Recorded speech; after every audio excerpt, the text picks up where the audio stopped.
उसके बाद 51 में लिखा हुआ है आपको बताना है कि सेट क्लोज है किस रिस्पेक्ट से। आपने देखा होगा इस टाइप के सवाल आते हैं, मैंने एग्जाम्पल भी आप लोगों को दी थी थ्योरी में। 1 -1 आयोटा माइनस आयोटा, जी ऑपरेशन क्या है, प्लस माइनस मल्टीप्लीकेशन। मैंने पहले भी आप लोगों को बताया हुआ है शायद ये बात, हाँ 1 में भी शायद बताई थी। हालांकि टॉपिक जो है ये किसका होना चाहिए था, ये 1 का टॉपिक भी है 2 का टॉपिक भी है, क्योंकि 1 में रियल नंबर्स थे और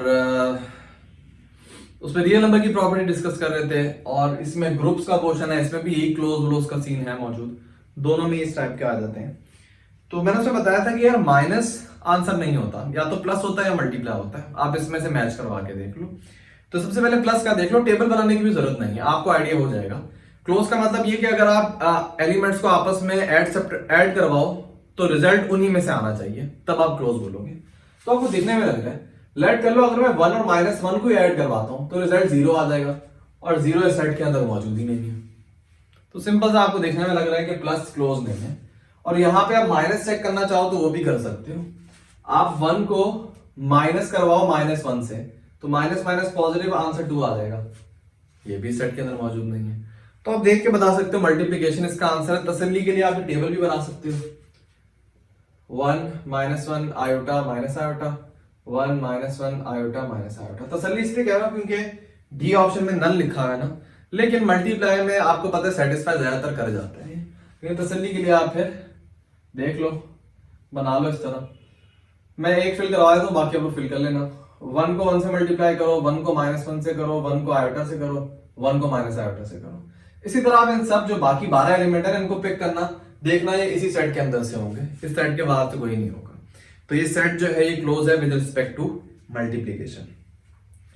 52 में बोला हुआ सेमी ग्रुप मोनोइड कब बनेगा। मोनोइड के लिए 3 कंडीशन थी, तीसरी कंडीशन कौन सी थी, आइडेंटिटी। तो अगर सेमी ग्रुप जो है ना, मतलब जो 2 कंडीशन को सेटिस्फाई करता है, अगर वो आइडेंटिटी वाली कंडीशन को भी सेटिस्फाई कर जाए तो उसको मोनोइड बोलते हैं। तो ऑप्शन नंबर ए आइडेंटिटी। 53 में बोला which of the following is not monoid with respect to addition. Addition के रिस्पेक्ट से कौन मोनोइड नहीं है, मोनोइड मतलब आइडेंटिटी उसके अंदर नहीं है। तो सबसे पहले एडिशन के रिस्पेक्ट से आइडेंटिटी क्या होती है, 0। 0 जो है वो एडिटिव आइडेंटिटी होती है ना। तो आप इन सेट में देखो किसमें 0 नहीं है, जेड में इंटीजर में 0 होता है, होल नंबर में होता है, नेचुरल नंबर के अंदर 0 नहीं होता। टी में है रियल नंबर है, रियल नंबर के अंदर भी 0 होता है। इसका मतलब नेचुरल नंबर जो है वो यहाँ पे मोनोइड नहीं है with respect to addition. With respect to और मल्टीप्लीकेशन की बात करोगे तो नेचुरल नंबर है, क्योंकि with respect to multiplication identity क्या होती है, 1, जो कि नेचुरल नंबर के अंदर होती है।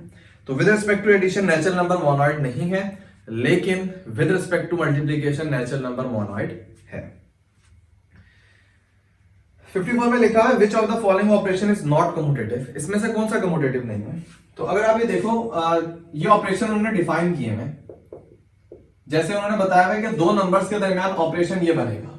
फॉर एग्जांपल अगर आप 2 और 3 के दरमियान ऑपरेशन परफॉर्म कर रहे हो तो आंसर पता है क्या होगा, 2 × 3, मतलब 2 लिखो और x y को आपस में मल्टीप्लाई कर दो, ठीक है। ये उन्होंने अलग से ऑपरेशन डिफाइन किए, कोई एडिशन मल्टीप्लीकेशन नहीं है, अपना उन्होंने ऑपरेशन डिफाइन किया कि 2 नंबर के दरमियान ऑपरेट करवाओ तो आंसर इस पैटर्न पे होगा, ठीक है। अब ये जो है कम्यूटेटिव है, क्यों, आप 2 स्टेरिक 3 लिखो या 3 स्टेरिक 2 लिखो, दोनों का आंसर सेम ही होगा, क्योंकि बराबर होगा 2 × 3 × 2। इसका आंसर भी 12, इसका आंसर भी 12, तो कम्यूटेटिव ही है, ऑर्डर मैटर नहीं कर रहा। इसी तरह पार्ट बी देखना, उसमें भी कम्यूटेटिव है, x + y लिखो या y + x लिखो, बात एक ही है। पार्ट नंबर डी भी कम्यूटेटिव है, 2x + y लिखो या 2y + x लिखो, बात एक ही है। लेकिन सी जो है वो कम्यूटेटिव नहीं है, वो मैं एग्जांपल दे देता हूं। सी में ऑपरेशन क्या है, x स्टेरिक y बराबर है 2x के, ठीक है।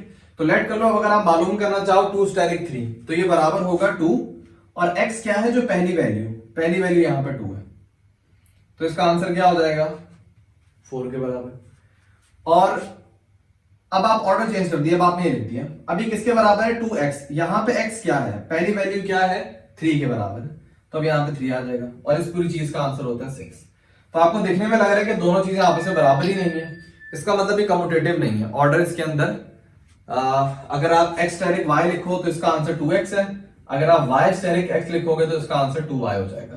तो ऑर्डर कम्यूटेटिव नहीं है आपस में। जो बाकी थे वो कम्यूटेटिव थे। जैसे मैं डी बता देता हूं, एक्स स्टैटिक वाई क्या है 2x प्लस 2y। अगर मैं आपको बोलूं वाई स्टैटिक x लिखो तो ये बराबर हो जाएगा 2y प्लस 2x, जो कि एक ही बात है, सेम ही बात है। तो x स्टैटिक y बराबर है y स्टैटिक x के। इसी तरह ए बी भी सेटिस्फाई कर रहे हैं, लेकिन सी जो है वो कम्यूटेटिव नहीं है। 55 में लिखा हुआ है आइडेंटिटी निकालो। तो ये मैंने आप लोगों को क्लास में भी ट्रिक बताई थी कि अगर इस फॉर्म में आपके पास नंबर लिखा हुआ है, मेथड मैंने वहां पे डिस्कस किया था, वहां पे आप देख लो मेथड क्या है इसका, बार बार एक ही बात बताने की जरूरत नहीं है। लेकिन मैंने इसकी ट्रिक बताई थी, अगर ये फॉर्म हो ना 3xy 4xy 5xy 10xy, तो आइडेंटिटी क्या होती है, जो नंबर लिखा हुआ है इसका रेसिप्रोकल कर लो, तो आइडेंटिटी यहाँ पे क्या हो जाएगी 1/3 हो जाएगी। अच्छा, इनवर्स लेने का तरीका भी था, लिखा हुआ है 56 में कि अगर ऑपरेशन है 5xy तो बताओ 2 का इनवर्स क्या होगा। तो भाई ये भी मैंने क्लास में प्रोसेस डिस्कस किया था कि किस तरह आप इनवर्स निकालते हो। ये थ्योरी में सब मैंने एग्जांपल दी हुई थी, एग्जैक्ट ये वाली एग्जांपल्स थी, तो उसमें आप लोग देख लेना। 57 में बोला हुआ विच of the following is not a group. Group के लिए 4 बातें होनी चाहिए विद रिस्पेक्ट टू मल्टीप्लीकेशन। अब विद रिस्पेक्ट टू मल्टीप्लीकेशन मसला कहां पे होता है, जीरो मसला करता है। क्यों? क्योंकि जीरो का मल्टीप्लीकेटिव इनवर्स मौजूद नहीं होता। विद रिस्पेक्ट टू एडिशन तो ये सारे ग्रुप बन जाएंगे, क्योंकि with respect to addition inverse बड़ा इजी होता है। 2 का एडिटिव इनवर्स क्या होगा -2, 3 का एडिटिव इनवर्स -3। लेकिन विद रिस्पेक्ट टू मल्टीप्लीकेशन अगर आप बात करो तो जीरो का मल्टीप्लीकेटिव इनवर्स एग्जिस्ट नहीं करता। तो that's why integer, real number, अच्छा बी और सी दोनों में रियल नंबर ही मैंने दिए हैं। चलो ये भी मैं पीडीएफ में ठीक कर दूंगा, आप लोगों के पास चला ठीक ही आएगा। तो एक और ऑप्शन लेट कर लो, मैंने तो ये लिखे हुए ना कि ए यहाँ पे इंटीजर है, बी यहाँ पे रियल है, सी को भी मैंने रियल बोल दिया है, और डी यहाँ पे है नन, नहीं ऑल ऑफ दीज ऑल। तो मैं काम करूंगा बी की जगह मैं रैशनल लिख दूंगा। तो देखो रैशनल, इंटीजर और रियल नंबर ये with respect to addition group है, क्योंकि सब बातों को सेटिस्फाई कर रहे होते हैं। लेकिन with respect to multiplication Z तो पहले हट जाता है। क्यों? z जीरो की वजह से नहीं हट रहा, z वैसे हट रहा है। क्यों? क्योंकि z के अंदर कोई भी एलिमेंट होगा ना उसका मल्टीप्लिकेटिव इनवर्स होता ही नहीं है। जैसे इंटीजर आपने उठाया 2 का मल्टीप्लिकेटिव इनवर्स 1/2, और 1/2 तो इंटीजर ही नहीं है ना, ठीक है। तो इंटीजर जो है वो with respect to multiplication group zero की वजह से नहीं है, हर नंबर की वजह से नहीं है, क्योंकि इंटीजर का आप कोई भी नंबर उठाओ उसका मल्टीप्लिकेटिव इनवर्स उसके अंदर होता ही नहीं है। और रैशनल नंबर और रियल नंबर ये जो है ये भी with respect to multiplication group नहीं है, सिर्फ जीरो की वजह से, क्योंकि जीरो का मल्टीप्लिकेटिव इनवर्स मौजूद नहीं है। ये मैंने थ्योरी में भी बताया था, दोबारा आप लोगों को बता दिए। तो अगर आप देखो तो ये तीनों जो है ये ग्रुप नहीं है with respect to multiplication. Paper में अगर चेंजिंग आ जाए विद रिस्पेक्ट टू एडिशन हो जाए तो ये तीनों जो है ये क्या बन जाएंगे, ग्रुप बन जाएंगे। तो यहाँ पे नॉट अ ग्रुप का पूछा था, इसका मतलब ऑल ऑफ दीज यहाँ पे राइट ऑप्शन है कि सारे जो है वो नॉट ग्रुप है। और अगर विद रिस्पेक्ट टू एडिशन आता कि बताओ which of the following is a group with respect to addition, तो फिर भी ऑल ऑफ दीज होता कि सारे ग्रुप हैं विद रिस्पेक्ट टू एडिशन। तो ये हल्की फुल्की चेंजिंग हो सकती है। 58 डिटू मैंने आप लोगों को यही सवाल करवाया था प्रैक्टिस के तौर पे, टेबल पूरा बना के करवाया था, टाइम काफी लगेगा। ये मैंने आखिरी जो लेक्चर था ना वो रेजिड्यू क्लासेस वाला, उसमें मैंने डिटेल में बताया था। 59 में लिखा हुआ है कि ये जो सेट है इज क्लोज्ड, ये क्लोज है विद रिस्पेक्ट टू। अगर आप देखो रियल नंबर हमेशा क्लोज होता है। अगर रियल नंबर की आप बात करो ना, रियल नंबर हमेशा क्लोज है with respect to addition, with respect to multiplication, ये हमेशा क्लोज रहता है। किसी भी ऑपरेशन के रिस्पेक्ट से आप ऐड करो, सब्ट्रैक्ट करो, मल्टीप्लाई करो, हमेशा ये क्या होगा, क्लोज रहेगा।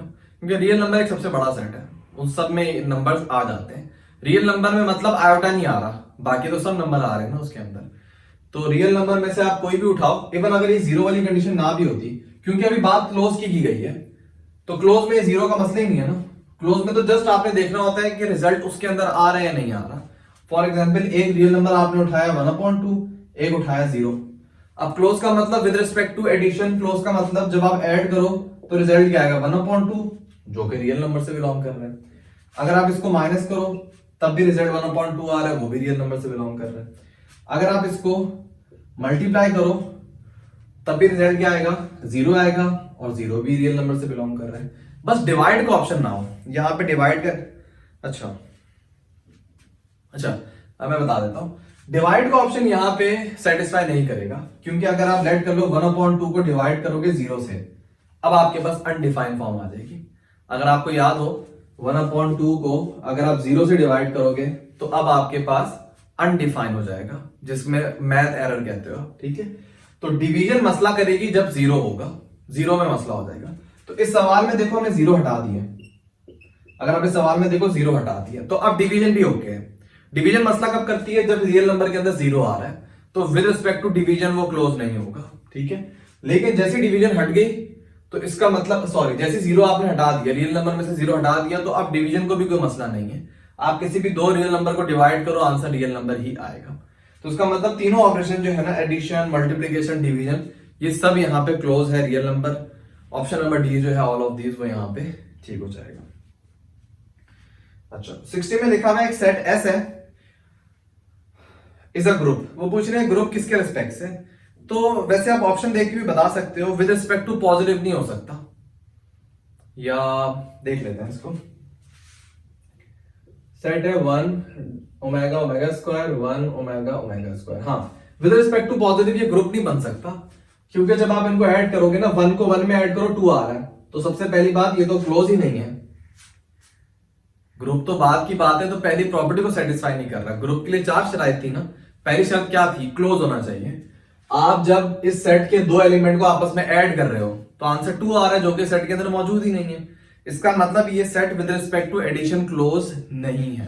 तो जब क्लोज नहीं है तो फिर ग्रुप चेक करना तो बेवकूफी है, क्योंकि पहली बात को सेटिस्फाई नहीं कर रहा।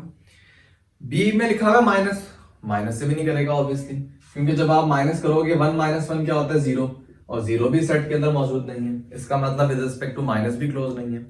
विद रिस्पेक्ट टू मल्टीप्लीकेशन यहाँ पे आंसर होगा, मेजॉरिटी एमसीक्यूज में मल्टीप्लीकेशन आंसर होता है, वो आप देख सकते हो। ये क्लोज भी होगा, आप मल्टीप्लीकेशन परफॉर्म करना, देखना ये क्लोज होगा। अच्छा, एसोसिएटिव भी होगा, इसमें आइडेंटिटी भी मौजूद होगी। आइडेंटिटी कैसे, पहले मैं इसको फिल कर लेता हूं। अच्छा, omega omega square, omega cube 1 होता है, फिर ओमेगा स्क्वायर यहाँ पे 1 और यहाँ पे ओमेगा। तो आप इसमें देखो आइडेंटिटी भी एग्जिस्ट कर रही है, क्योंकि मैंने बताया था आइडेंटिटी जरूरी नहीं है कि 1 लिखा हुआ। आइडेंटिटी का मतलब ये होता है कि अगर किसी नंबर से मल्टीप्लाई करो तो उस नंबर को फर्क ना पड़े। तो देखो यहाँ पे 1 को मैं 1 से मल्टीप्लाई कर रहा हूँ ना, तो 1 को कोई फर्क नहीं पड़ रहा। ओमेगा को मैं 1 से मल्टीप्लाई कर रहा हूँ, ओमेगा को फर्क नहीं पड़ रहा। ओमेगा स्क्वायर को मैं 1 से कर रहा हूँ, ओमेगा स्क्वायर को कोई फर्क नहीं पड़ रहा। तो जरूरी नहीं है कि 1 हो, यहाँ पे तो खैर 1 आइडेंटिटी है, लेकिन जरूरी नहीं है कि 1 हो। ये मैंने अगर मॉड्यूलो वाली एग्जाम्पल थी ना, उसमें आप देखना वहां पे आइडेंटिटी डिफरेंट थी, मुझे याद नहीं क्या आइडेंटिटी थी, लेकिन जरूरी नहीं है कि वो 1 हो, डिफरेंट हो सकती है। एग्जाम्पल अगर आप देखो तो डिफरेंट हो। बहरहाल यहाँ पे तो आइडेंटिटी क्या है, 1 है, तो उसका मतलब तीसरी बात को भी सेटिस्फाई कर रहा है।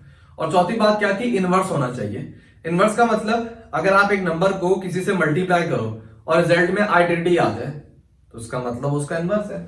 जैसे 2 का 1/2 से मल्टीप्लाई करो तो रिजल्ट में आइडेंटिटी मतलब 1 आ रहा है, तो उसका मतलब 1/2 क्या है, इनवर्स है। वो भी यहां पे सेटिस्फाई हो रहा होगा। जैसे 1 का तो इनवर्स 1 ही है, बाकियों की बात करते हैं हम।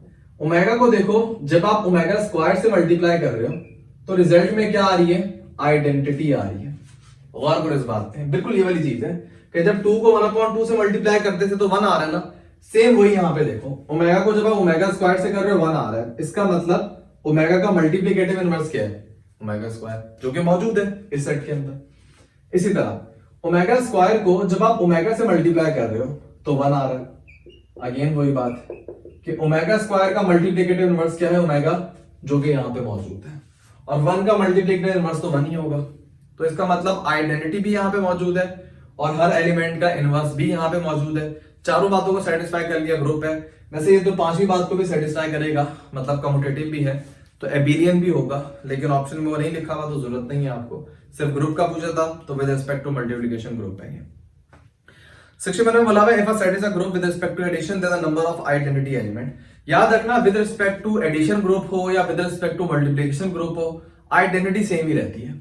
जैसे एडिटिव 0 है और मल्टीप्लिकेटिव 1 है, आइडेंटिटी हमेशा एक ही रहेगी पूरे एलिमेंट्स में। आप उस सेट के जो भी एलिमेंट उठाओ, आइडेंटिटी एक ही रहेगी उसके अंदर, ठीक है। और इनवर्स जो है वो हर एलिमेंट का चेंज होगा। जैसे 2 का मल्टीप्लिकेटिव इनवर्स 1/2, 3 का मल्टीप्लिकेटिव इनवर्स 1/3, तो इनवर्स हर एलिमेंट का चेंज होता है लेकिन आइडेंटिटी सेम रहती है। जैसे with respect to positive identity क्या है, 0। तो किसी भी नंबर में आप 0 ऐड करो उस नंबर को फर्क नहीं पड़ेगा। तो पूरे सेट में आइडेंटिटी सेम होती है लेकिन इनवर्स हर एलिमेंट का अलग होता है। तो नंबर ऑफ आइडेंटिटी एलिमेंट 1 होता है, सिर्फ एक ही आइडेंटिटी एलिमेंट होता है। और 62 में बोला हुआ है देन इफ अ ग्रुप वही if a set is group with respect to multiplication. मैं बता रहा हूं मल्टीप्लिकेशन और एडिशन का कोई फर्क नहीं है। कोई भी ऑपरेशन हो, हर टाइप का जो भी आपके पास एग्जांपल गिवन हो, ऑपरेशन कुछ भी हो, आइडेंटिटी एक ही रहती है, इनवर्स हर एलिमेंट का डिफरेंट होता है। तो उसमें लिखा हुआ है then each element of set has dash inverse. भाई हर सेट का, हर एलिमेंट का एक इनवर्स होता है। पहले में लिखा हुआ था then the number of identity element of a set, कि इस पूरे सेट के अंदर कितने आइडेंटिटी एलिमेंट होंगे। तो भाई पूरे सेट का एक ही आइडेंटिटी एलिमेंट होगा। और नीचे वाले सवाल में बोला हुआ है then each element of a set, हर एलिमेंट का कितने इनवर्स होंगे। तो मैंने बताया हर एलिमेंट का एक ही इनवर्स होगा। ठीक है, दो बातें मैंने बताई है, इससे कंफ्यूज नहीं होना। अगर आप पूरे सेट को कंसीडर करो तो आइडेंटिटी एक ही रहती है, लेकिन पूरे सेट को कंसीडर करो और बोलो इनवर्स कितने हैं, तो वो तो उतने इनवर्स होंगे जितने एलिमेंट्स हैं।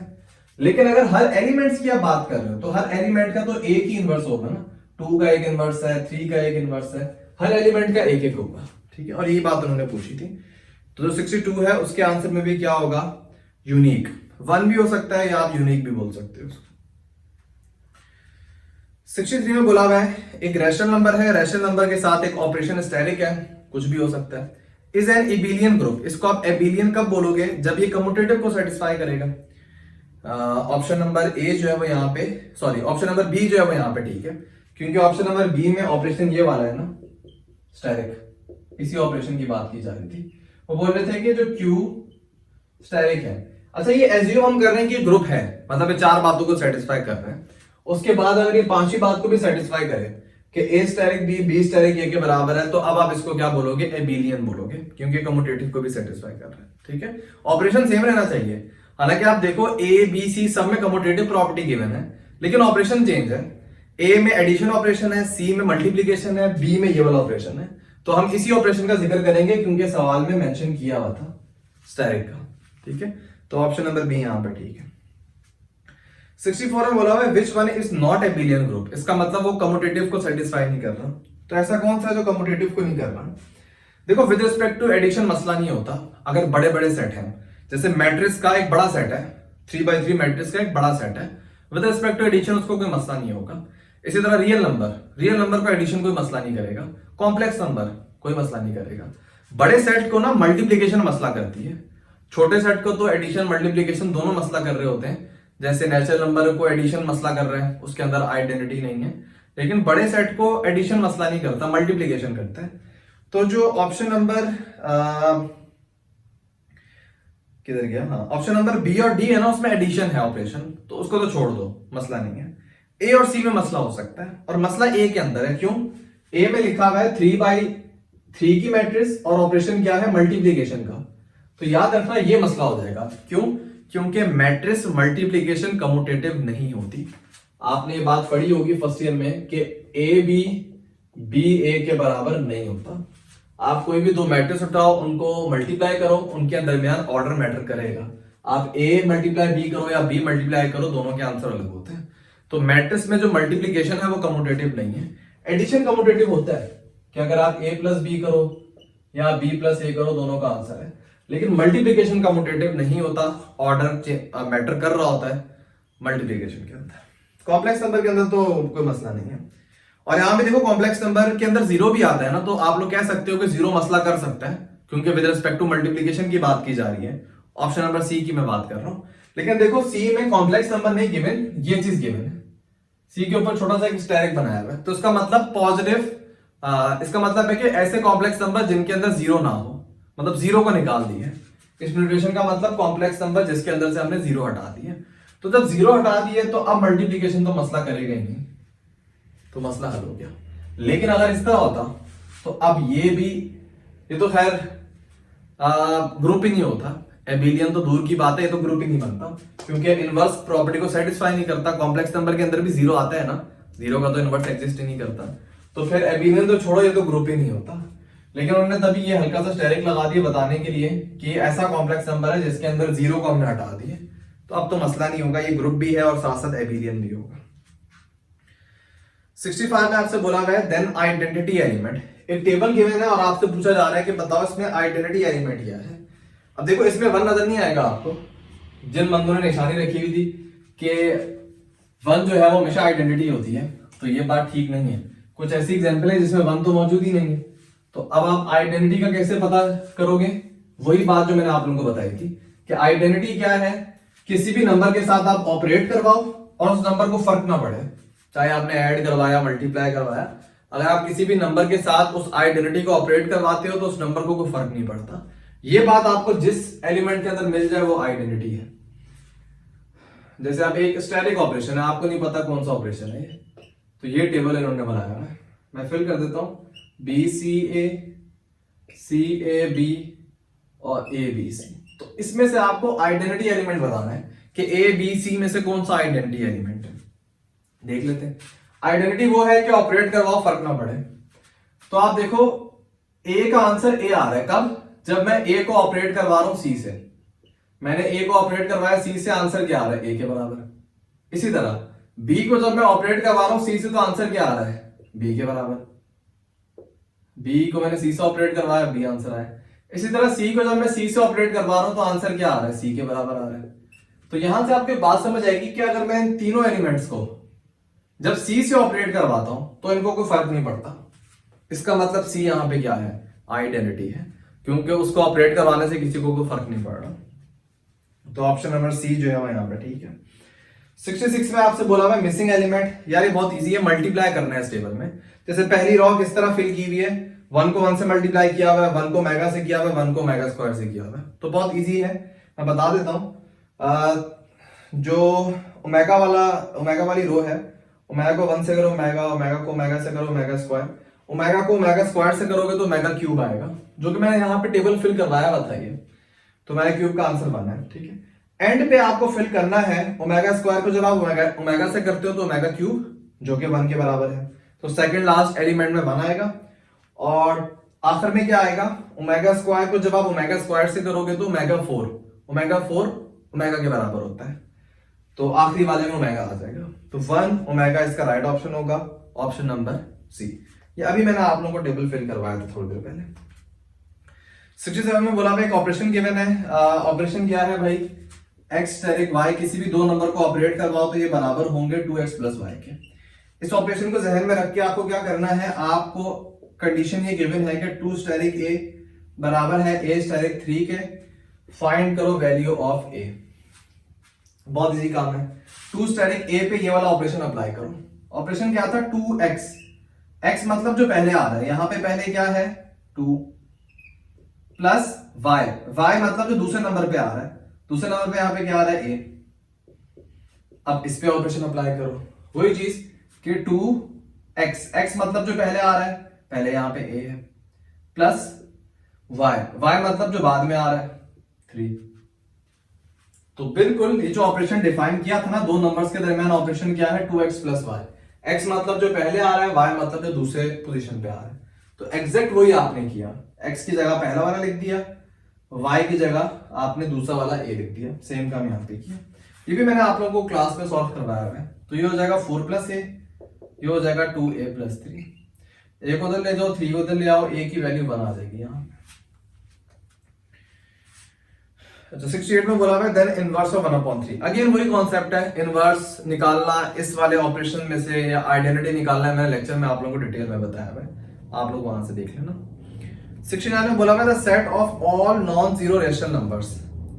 देखो रेशनल नंबर जो है वो विद रिस्पेक्ट टू पॉजिटिव तो ग्रुप होते हैं, उसमें तो कोई मसला नहीं है, बल्कि एबिलियन ग्रुप होते हैं, पांचों बातों को सेटिस्फाई करते हैं। Rational number with respect to multiplication group नहीं होते।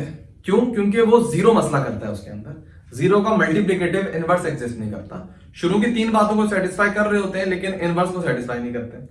अब अगर रेशनल नंबर से आप जीरो को हटा दो, जो चीज मसला कर रही थी जीरो, उसी को आपने रेशनल नंबर से हटा दिया, तो अब भाई रेशनल नंबर पॉजिटिव के हिसाब से भी ग्रुप है, मल्टीप्लिकेशन के हिसाब से भी ग्रुप है, क्योंकि मल्टीप्लिकेशन मैं जीरो मसला करता था, जीरो आपने हटा दिया क्योंकि आपने बोला है ना the set of all non zero rational numbers. तो जीरो जब आपने हटा दिया तो अब वो विद रिस्पेक्ट टू मल्टीप्लीकेशन भी ग्रुप है और विद रिस्पेक्ट टू एडिशन भी है। तो ऑप्शन नंबर ए में लिखा हुआ है a group with respect to positive, ये ऑप्शन ठीक है। ऑप्शन नंबर बी में लिखा हुआ है a group with respect to multiplication, ये भी बात बिल्कुल ठीक है। ऑप्शन नंबर सी में लिखा हुआ है commutative group with respect to multiplication, ये बात भी ठीक है। अब ये है एक BCQs, MCQ नहीं है, क्योंकि यहाँ पे तीनों ऑप्शन ठीक है और यहाँ पे कोई ऑल ऑफ दीज का ऑप्शन भी नहीं है। अब आपने कोई एक इसको चूज करना है। तो आपको देखने में लग रहा है ए और बी सेम टाइप के ऑप्शन है। एक में लिखा हुआ है group with respect to positive, एक में लिखा हुआ है group with respect to multiplication. तो इसमें से चूज करना तो बेवकूफी है क्योंकि ये एक ही बात है।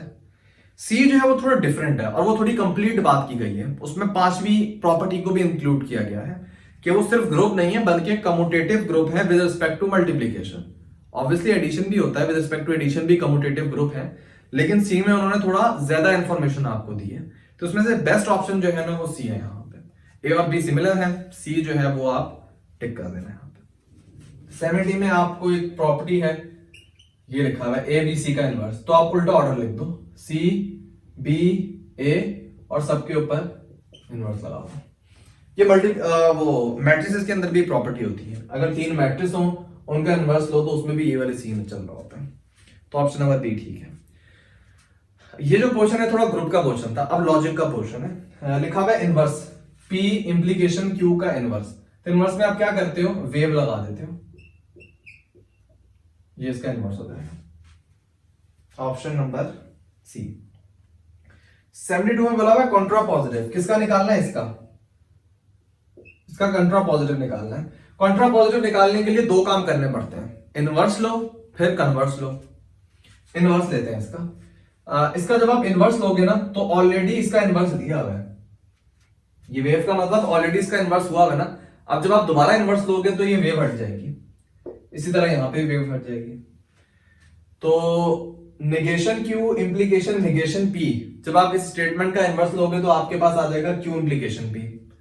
उसके बाद आपको कन्वर्स लेना पड़ता है, कन्वर्स में आप ऑर्डर चेंज करते हो, ऑर्डर चेंज कर लिया मैंने। तो इस स्टेटमेंट का कॉन्ट्रा पॉजिटिव क्या होगा, P इंप्लीकेशन Q।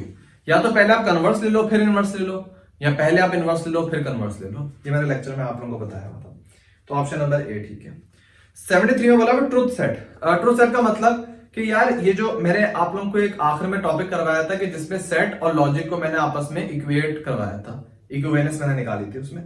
तो ट्रुथ सेट का मतलब वही है कि जो लिखा हुआ है ना P कंजक्शन Q, इसको हम एंड बोलते हैं सेट में, लेकिन लॉजिक में कंजक्शन हम बोल रहे होते हैं, ठीक है, मतलब वही एंड ही होता है इसका। तो सेट में एक इसके इक्विवेलेंट है। सेट में एंड जो है ना वो आप किससे लिखते हो, इंटरसेक्शन से, क्योंकि इंटरसेक्शन में दोनों इंक्लूड हो जाते हैं ना, कि कॉमन एलिमेंट P के अंदर भी हो Q के अंदर भी हो, तो इंटरसेक्शन में दोनों इंक्लूड कर रहे होते हैं, तभी एंड हम कहते हैं इसको। और यूनियन में हम और कंसीडर करते हैं ना कि यूनियन में या तो P के एलिमेंट्स हैं या Q के एलिमेंट्स हैं, ठीक है। तो यूनियन की लॉजिक में हम लिखते हैं और से, सेट में यूनियन, लॉजिक में डिसजंक्शन, ये आपस में इक्विवेलेंट होते हैं।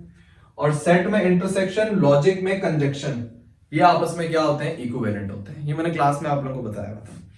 तो P कंजक्शन Q का क्या होगा, P intersection Q, option number B. 74 में बोला हुआ है अगर एक प्रोपोजिशन है P इंप्लीकेशन Q, देन हमें बताओ Q इंप्लीकेशन P क्या होगा, कन्वर्स। भाई P इंप्लीकेशन Q का जब आप कन्वर्स निकालते हो तो ऑर्डर चेंज करते हो ना, तो Q इंप्लीकेशन P आता है। तो सिंपल सी बात है, इस स्टेटमेंट का आपने कन्वर्स लिया तो ये आ गया, ऑप्शन नंबर बी, कन्वर्स। 75 में बोला हुआ है truth table containing all false values. ऐसा मैंने आप लोगों को बताया है कि एक वर्ड होता है जिसको हम बोलते हैं कॉन्ट्राडिक्शन। उसका मतलब जब आप ट्रुथ टेबल बनाओ और उसके अंदर सारी ही फॉल्स वैल्यू आ रही है तो उसको आप बोलते हो स्टेटमेंट को कॉन्ट्राडिक्शन। टोटोलॉजी वो होती है जिसमें सारे ही ट्रू हो, सही है, और एक होता है कॉन्टिजेंसी कि जिसमें कुछ ट्रू हो कुछ फॉल्स हो। 76 में लिखा हुआ है truth value of P conjunction Q is true. वो कह रहे हैं कि भाई ये स्टेटमेंट जो है ये ट्रू है, तो ये आपको पता होना चाहिए। कंजक्शन ट्रू कब होती है, जब ये भी ट्रू हो, जब ये भी ट्रू हो। जब दरमियान में एंड आ गया ना कंजक्शन को हम एंड बोलते हैं, दरमियान में एंड आ गया, इसका मतलब दोनों ठीक होनी चाहिए। तो अगर ये पूरी स्टेटमेंट ट्रू है, इसका मतलब P भी ट्रू था, Q भी ट्रू था, ठीक है। तो ये कंडीशन गिवन है, लिखा हुआ है then the truth value of negation P। Negation P की ट्रुथ वैल्यू क्या होगी? तो देखो P की ट्रुथ वैल्यू ट्रू है तो इसका नेगेशन क्या हो जाएगा? फॉल्स हो जाएगा, क्योंकि नेगेशन में आप अपोजिट कर देते हो। P ट्रू है क्योंकि ये कंडीशन हमें बता रही थी, इस कंडीशन के तहत हमने मालूम किया कि P ट्रू है तो उसका नेगेशन क्या हो जाएगा? फॉल्स हो जाएगा, ऑप्शन नंबर बी। इसी तरह स्टेटमेंट गिवन है P implication Q disjunction R, और वो आपसे बोल रहे हैं कि स्टेटमेंट ये फॉल्स है, ये स्टेटमेंट फॉल्स है। तो पहले इस कंडीशन को हम समझते हैं। भाई दरमियान में क्या लगा हुआ है? इंप्लीकेशन। इंप्लीकेशन फॉल्स कब होती है? उस वक्त सिर्फ एक ही कंडीशन में फॉल्स होती है कि जब पहली चीज ट्रू हो और दूसरी चीज फॉल्स हो। इंप्लीकेशन फॉल्स उस वक्त होती है जब पहली चीज ट्रू हो और दूसरी चीज फॉल्स हो। तो यहां से आपने आइडिया लगाया कि P जो है वो तो ट्रू है, ठीक है, Q डिसजंक्शन R फॉल्स है। अब ये केस है डिसजंक्शन का, ठीक है। ये फॉल्स कैसे पता चला? ये वही इंप्लीकेशन वाली बात बताइए ना कि अगर पहली चीज ट्रू हो दूसरी फॉल्स हो तब आपकी इंप्लीकेशन फॉल्स होती है। तो यहां पे Q डिसजंक्शन R क्या आ रहा है? फॉल्स आ रहा है। और मैंने आपको डिसजंक्शन में बताया था कि डिसजंक्शन फॉल्स सिर्फ एक ही कंडीशन में होती है, जब Q भी फॉल्स हो R भी फॉल्स हो, ठीक है। ये और की कंडीशन है ना, और ये कहता है कि भाई एटलीस्ट एक ट्रू मुझे कर दो, ठीक है। तो अगर और वाली कंडीशन फॉल्स है, इसका मतलब ये भी फॉल्स था, ये भी फॉल्स था, तभी और फॉल्स आता है, ठीक है। तो यहां से इन सबके ट्रूथ वैल्यू पता चली, P ट्रू है, Q और R यहां पे क्या है? फॉल्स है। अब मालूम क्या करना है? लिखा है that truth value of P Q R। P Q R की ट्रूथ वैल्यू बताओ। तो P की ट्रू है, Q की फॉल्स है, R की भी फॉल्स है। तो TFF ऑप्शन नंबर सी जो है यहां पे ठीक है। 78 में वही टोटोलॉजी की एग्जांपल पूछी गई है, truth table containing all true values. तो टोटोलॉजी की एग्जांपल है, ऑप्शन नंबर ए। 79 में बोला हुआ है कि P इंप्लीकेशन Q का कंट्रा पॉजिटिव निकालो। तो अभी निकाला था हमने, P इंप्लीकेशन Q का कंट्रा पॉजिटिव मतलब सबसे पहले इनवर्स निकालो, ये इनवर्स हो जाएगा, फिर कन्वर्स निकालो, ऑर्डर चेंज कर दो, ठीक है। तो P इंप्लीकेशन Q का कंट्रा पॉजिटिव हो जाएगा, negation Q implication negation P, option number D. 80 में बोला था statement which is either true और फॉल्स। तो स्टेटमेंट को आप क्या बोलोगे? अच्छा, इसका मैंने अभी एक वर्ड बताया था, कॉन्टिंजेंसी। कॉन्टिंजेंसी का मतलब क्या था? कुछ ट्रू हो कुछ फॉल्स हो। तो मैं ट्रूथ टेबल की बात कर रहा था जिसमें आपके पास कंपाउंड स्टेटमेंट गिवन होती है ना, जैसे कंपाउंड स्टेटमेंट है ना, P को भी आप स्टेटमेंट बोलोगे, Q को भी स्टेटमेंट बोलोगे, लेकिन कंबाइन इसको क्या बोलोगे? कंपाउंड स्टेटमेंट, ठीक है। दो एक साथ गिवन है, कंपाउंड प्रोपोजिशन भी आप बोलते हो। तो कॉन्टिंजेंसी का मतलब होता है कि जब आपके पास ट्रुथ टेबल गिवन हो, कोई कंपाउंड स्टेटमेंट थी जैसे P इंप्लीकेशन Q या Q डिसजंक्शन R, आपने उसकी ट्रुथ वैल्यूज निकाली, कुछ ट्रुथ वैल्यूज फॉल्स हैं, कुछ ट्रुथ वैल्यू ट्रू हैं, तो उसको आप क्या बोलोगे? कॉन्टिंजेंसी। लेकिन एक और टर्मिनोलॉजी होती है जिसको आप बोलते हो प्रोपोजिशन। प्रोपोजिशन सिर्फ एक स्टेटमेंट है, जैसे मैं P की बात करूं, ये प्रोपोजिशन है, सिर्फ खाली मैं इसकी बात कर रहा हूं। तो ये स्टेटमेंट अगर लिखा हुआ है विच इज आइदर ट्रू और फॉल्स, तो प्रोपोजिशन की मैं डेफिनेशन पढ़ी थी कि प्रोपोजिशन एक स्टेटमेंट है जो कि या तो ट्रू होती है या फॉल्स होती है। तो यहां पे डेफिनेशन पूछी गई है प्रोपोजिशन की, ऑप्शन नंबर सी जो है यहां पे ठीक है। लेकिन अगर ट्रुथ टेबल में बात बोली जाती कि ट्रुथ टेबल में कुछ ट्रू है कुछ फॉल्स है, तो इसका मतलब वो बात की जा रही है कॉन्टिंजेंसी की। तो ये फर्क है, कॉन्टिंजेंसी वहां पे कंपाउंड प्रोपोजिशन होती है और यहां पे सिर्फ एक स्टेटमेंट की बात की जा रही है, तो सिर्फ प्रोपोजिशन इसका आंसर है, ठीक है। 81 में बोला हुआ था truth value of the proposition. आपको ये कंपाउंड प्रोपोजिशन गिवन है क्योंकि दो स्टेटमेंट है ना, कंपाउंड प्रोपोजिशन है, और आपसे पूछा गया कि बताओ इसकी ट्रुथ वैल्यू क्या है। देख लेते हैं। स्टेटमेंट पहली क्या है? 3 is a positive number. Let चलो मैं पहली स्टेटमेंट को P कह रहा हूं और देखो दरमियान में और है, लॉजिक में और को आप इस तरह लिखते हो और दूसरी स्टेटमेंट को मैं Q कह देता हूं, ठीक है। अब इस कंपाउंड स्टेटमेंट की मुझे, कंपाउंड प्रोपोजिशन की मुझे ट्रुथ वैल्यू बतानी है, ठीक है। P स्टेटमेंट क्या है? 3 इज अ पॉजिटिव नंबर, बिल्कुल सही बात है, P पॉजिटिव नंबर है, इसका मतलब ये ट्रू है। और Q स्टेटमेंट क्या है कि 2 + 2 = 7, नहीं, 2 + 2 = 4 होता है, 7 नहीं होता, इसका मतलब ये वाली स्टेटमेंट फॉल्स है। लेकिन यहां पे और आया हुआ है, मैंने अभी बताया था और के लिए, और कहता है कि मुझे एटलीस्ट एक सही कर दो, ठीक है। तो देखो एक, इन दोनों में से एक तो ठीक है ना, इसका मतलब इसकी ट्रूथ वैल्यू क्या होगी, ट्रू के बराबर होगी। और के अंदर अगर दोनों फॉल्स हो ना तब वो फॉल्स होता है, अगर एक भी ट्रू है या दोनों ट्रू है तो वो हमेशा क्या रहेगा, ट्रू रहेगा। तो इस कंपाउंड स्टेटमेंट का आंसर क्या हो जाएगा, ट्रूथ वैल्यू क्या होगी, ट्रू के बराबर। लेकिन अगर यहां पे कंजंक्शन आ जाता, मतलब एंड आ जाता, तो अब इसका आंसर क्या होता, फॉल्स, क्योंकि एंड कहता है कि मुझे दोनों ट्रू चाहिए तब मैं ट्रू होऊंगा। सही है। तो छोटी छोटी चीजें हैं जो मैं साथ साथ बताता जा रहा हूं, सब थ्योरी की हैं, इनको नोट करना, एमसीक्यूज बन सकते हैं यहां से। 82 में बोला हुआ है कि नेगेशन Q नेगेशन P, इसका कन्वर्स चाहिए। कन्वर्स में आप क्या करते हो, ऑर्डर चेंज करते हो, तो नेगेशन P नेगेशन Q हो जाएगा, ऑप्शन नंबर डी। और आखिरी 83 है, उसमें बोला हुआ है if truth value of P और Q इज ट्रू, वो कह रहे हैं कि P डिसजंक्शन Q की ट्रूथ वैल्यू ट्रू है, ये कब होगा भाई, तीन केसेस बन सकते हैं इसमें। पहला केस कि भाई P ट्रू हो और Q फॉल्स हो, तब भी इसकी ट्रूथ वैल्यू ट्रू होगी। दूसरा केस P फॉल्स हो Q ट्रू हो, तब भी इसकी ट्रूथ वैल्यू ट्रू होगी। और तीसरा केस अगर दोनों ट्रू हो तो तब भी ये ट्रू होगा। तो अब आपको नहीं पता इसमें P Q की ट्रूथ वैल्यू आपने क्या लेनी है, क्योंकि P ट्रू भी हो सकता है, फॉल्स भी हो सकता है, इसी तरह Q फॉल्स भी हो सकता है, ट्रू भी हो सकता है। तो जरा आगे हम सवाल पढ़ते हैं, पूछना क्या चाह रहे हैं। लिखा है then the truth value of negation P, negation P की ट्रूथ वैल्यू बताओ। आप नहीं बता सकते क्योंकि आपको यही नहीं कंफर्म कि P की ट्रूथ वैल्यू क्या है। आप बोल सकते हो कि इस स्टेटमेंट में P की ट्रूथ वैल्यू क्या है, नहीं भाई, P ट्रू भी हो सकता है, P फॉल्स भी हो सकता है। तो जब आपको P के बारे में सही नहीं पता तो आप नेगेशन P के बारे में क्या बताओगे। जैसे इस टाइप का एक सवाल था जो मैंने वहां पे करवाया था, जिसमें मैं कंफर्म पता था, मैं में ये सवाल था, हाँ लिखा हुआ था कि P कंजक्शन Q ट्रू है, तो इसकी एक ही कंडीशन है ट्रू होने की कि जब ये दोनों ट्रू हो।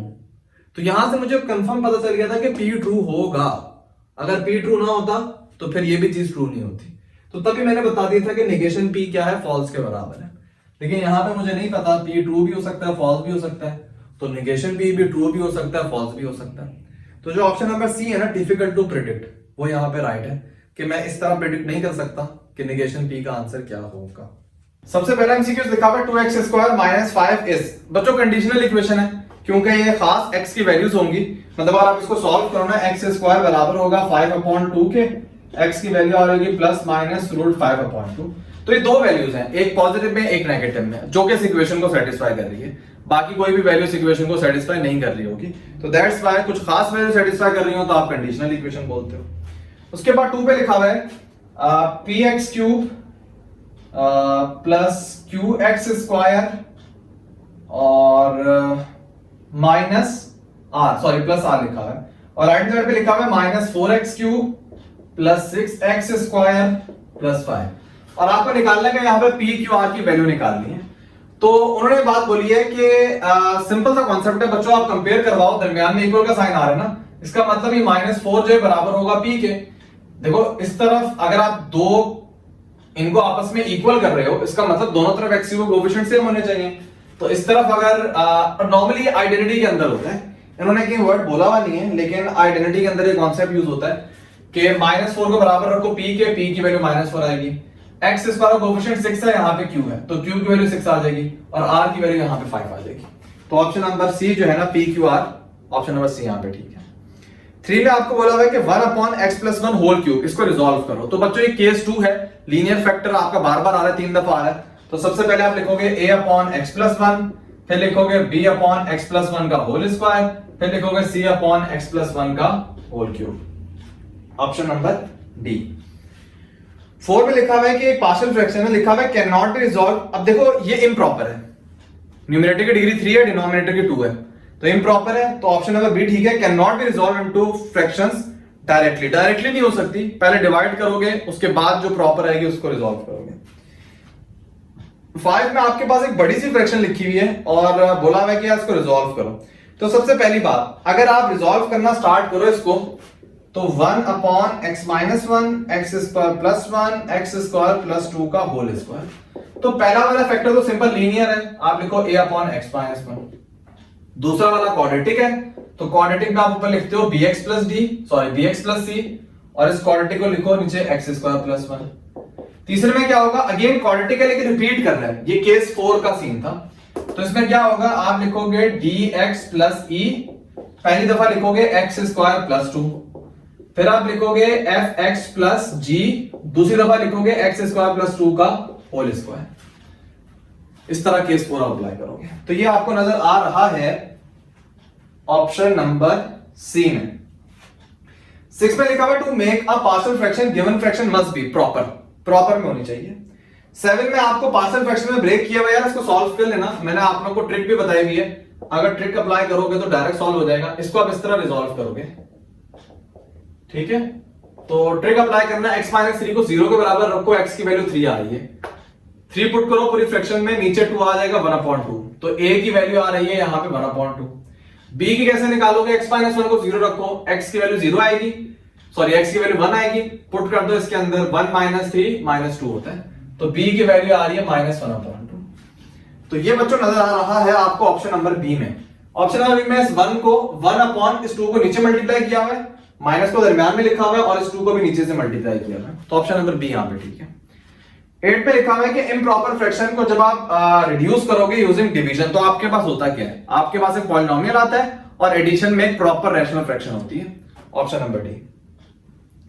9 में लिखा हुआ है कि इम्प्रॉपर कब होगी, जब px जो है वो ग्रेटर हो या इक्वल हो, तो ऑप्शन नंबर जो बी है ना वो यहां पे ठीक है। 10 में लिखा हुआ है कि ये फ्रैक्शन क्या है, डेफिनेटली फ्रैक्शन इम्प्रॉपर है, क्योंकि 10 में अगर आप देखो न्यूमरेटर में डिग्री 3 है, डिनोमिनेटर में डिग्री 2 है, तो डेफिनेटली इम्प्रॉपर फ्रैक्शन है। 11 में लिखा हुआ है इक्वेशन, जो अलजेब्रिक ऐसी इक्वेशन जिसमें जो दो अलजेब्रिक एक्सप्रेशन है वो आपस में इक्वल हो सब वैल्यूज के लिए, तो आइडेंटिटी बोलते हो, कुछ वैल्यूज के लिए हो तो कंडीशनल इक्वेशन। 12 में आपको बोला है पार्शियल फ्रैक्शन निकालो, लेकिन याद रखना पार्शियल फ्रैक्शन आप लीनियर फैक्टर्स हो कभी या क्वाड्रेटिक हो तभी आप पार्शियल फ्रैक्शन लगाते हो।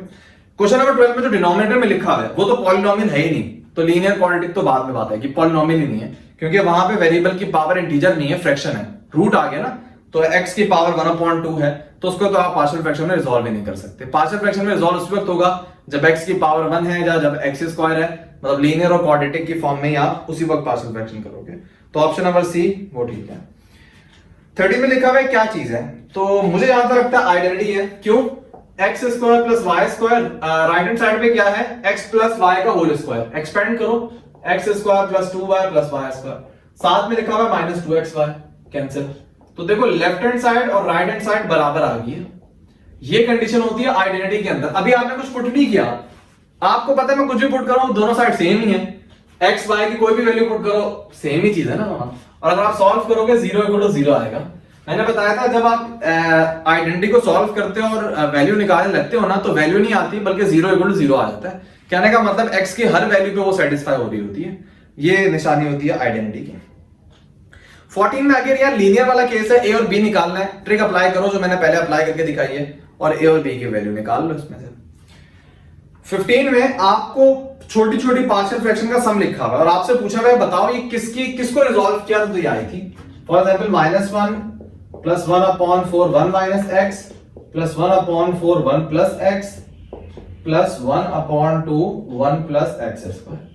तो जो कहने का मतलब है जब जिस भी फ्रैक्शन को आपने रिजॉल्व किया होगा उस फ्रैक्शन के डिनोमिनेटर में ये तीनों चीजें आ रही होंगी, मतलब उसका डिनोमिनेटर ये होगा कि 1 minus x 1 plus x 1 plus x square, ये तो होगा उसके डिनोमिनेटर में, तभी तो आपने इस तरह ब्रेक किया होगा ना, इसके बगैर तो ब्रेक हो ही नहीं सकता।